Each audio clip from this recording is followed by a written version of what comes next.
مجموعہ ہر حال میں انسان کو نقصان پہنچانے کا ذریعہ ہے، خواہ انسان پوری دنیا کا مالک ہی کیوں نہ ہو بن جائے۔ لوگوں پر ظلم و ستم نہ کرنا بھی ایک قسم کی سخاوت ہے، اور لوگوں کے عیب کو دوسروں سے چھپا لینا بھی سخاوت ہے۔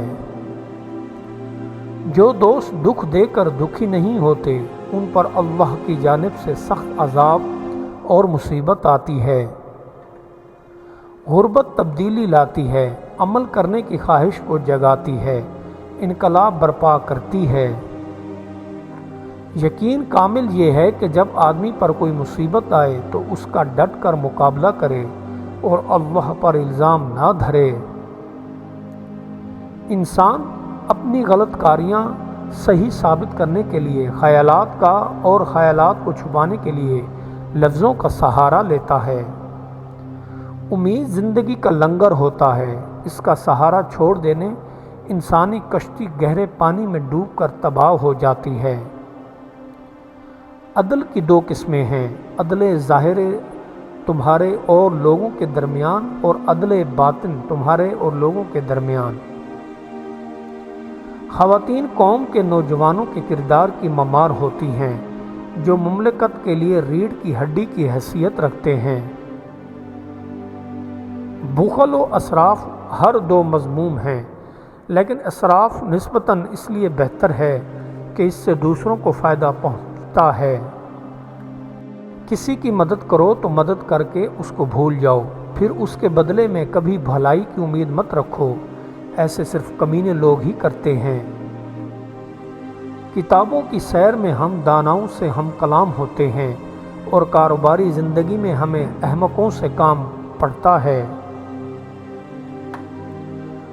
آواز انسان کو دوسروں سے متعلق کرتی ہے، اور خاموشی انسان کو اپنے آپ سے متعارف کراتی ہے۔ دنیا سے زیادہ طلب مت کر، کیونکہ گھر میں خواہ میزبان ہو یا مہمان، پیٹ کے انداز سے زیادہ کوئی نہیں کھا سکتا۔ کسی سے محبت کرنے کی پہلی شرط یہ ہے کہ تم اس کی ہر برائی کو اچھا سمجھو اور اس کے سامنے جھک جاؤ۔ درخت کو اگر بڑھانا ہے اور اونچا لے جانا چاہتے ہو تو درخت کی کاٹ چھانٹ کرنا لازمی ہوتا ہے۔ کاش ہمیں اس حقیقت کا پتہ چل جائے کہ دنیا میں سچی خوشی کا سرچشمہ صرف سیرت حسن ہے۔ عقائد و نظریات پر اتنی کتابیں لکھی جا چکی ہیں کہ دنیا کا کسی ایک عقیدہ پر متفق ہونا مشکل ہے۔ قید میں رہنے کی ضد کیوں کرتے ہو جب دروازہ مکمل کھلا ہے؟ خوف کی سوچ کی الجھن سے باہر نکلو، حرم میں داخل ہونے کا دروازہ تمہارے اپنے ہی اندر ہے۔ بیوی میں دولت چھپی ہے، بیوی کے دل و دماغ پر قبضہ کر لو، دولت کے انبار لگ جائیں گے۔ روح عالم ارواح میں اپنی اصل یعنی ذات حق میں لوٹنے کی مشتاق ہے۔ بدن روح سے، روح بدن سے چھپے ہوئے نہیں ہے، لیکن کسی کے پاس روح کو دیکھنے کا دستور نہیں ہے، یعنی بدن روح کا مشاہدہ نہیں کر سکتا۔ وہ لوگ جو مقدس مقامات کی بے حرمتی کرنے سے باز نہیں آتے، یقین نہیں ہے کہ انہیں دنیا اور آخرت میں اپنے گناہوں اور مظالم کی سزا بھگتنا پڑے گی۔ جن بندوں کی رائے کو میں نے اہمیت دی اور جن کی باتوں پر عمل کیا، آج مجھے نظر آ رہا ہے کہ انہی لوگوں نے دشمنوں سے زیادہ دوستی کی شکل میں مجھے زیادہ نقصان دیا۔ مردوں اور عورتوں سے جدائی کی تلخی کو اے خطا کاروں کے فریاد درس دور رکھ، تیرے وصل کی امید پر مرنا بھلا ہے، تیری جدائی کی تلخی کی آگ سے زیادہ ہے۔ اگر تمہاری انا تمہاری رہنما ہے تو پھر مدد کے لیے قسمت کی طرف مت دیکھو۔ دن کو تم سوئے رہتے ہو اور راتیں مختصر ہیں، ممکن ہے جب تم جاگو تو زندگی کی شام ہو چکی ہو۔ انسان دنیا میں بہت سے برے کام مختلف قسم کے خوف کی وجہ سے کرتا ہے۔ اگر خدا کی مدد پر یقین کامل ہو جائے تو انسان برائیوں سے بچ جاتا ہے۔ اللہ تعالیٰ جس بندے کو دولت سے مالا مال کرنا چاہتا ہے اس پر دو چیزیں ظاہر کرتا ہے۔ اول، اس کے پاس مسکین کو بھیج دیتا ہے۔ دوم، اس کو بزرگوں کی خدمت میں لگا دیتا ہے۔ انسان کی گھوڑے سے رشتہ داری کب ہوتی ہے؟ گھوڑے سے اس کا عشق آگے بڑھنے کے لیے ہوتا ہے۔ صورتوں کے لیے اس قدر پیچ و تاب نہ اٹھا، صورت کا درد سر اٹھائے بغیر معنی حاصل کر۔